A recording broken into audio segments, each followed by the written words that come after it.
Thank you. Now to a first alert and major safety concern if you drive a Kia or Hyundai. An update after millions of vehicles were recalled with a risk of catching fire. Aisha's at the first alert safety desk. So what's the latest on this? Well, Tammy, the concern is 6 months after that major recall, most of those vehicles are still on the roads, not repaired, and that's putting you and your family at risk or others because of that fire potential that could spread to a garage, house, or other vehicle.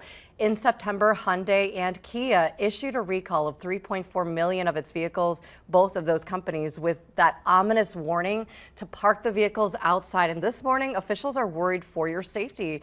It's not all Kias or Hyundais. If you're concerned, call the company or your dealer. Among those that are involved are models for the 2010 through 2017, including Hyundai's Santa Fe and Elantra, also Kia's Sportage and Forte. The companies say there's been a delay in getting the recalled vehicles repaired because they have not been able to get enough of the needed parts. Back in September, there were nearly 60 of those vehicle fires tied to all of this. Officials say it can happen when brake fluid leaks onto the circuit boards of the anti-lock systems, triggering an electrical shortage and igniting the fluid. While awaiting repairs, you're urged to park outside and away from other vehicles not in the garage. That's to minimize that risk. Also, in the meantime, safety advocates note that if too much brake fluid leaks, it could impair braking or even lengthen the distance you need to stop your car.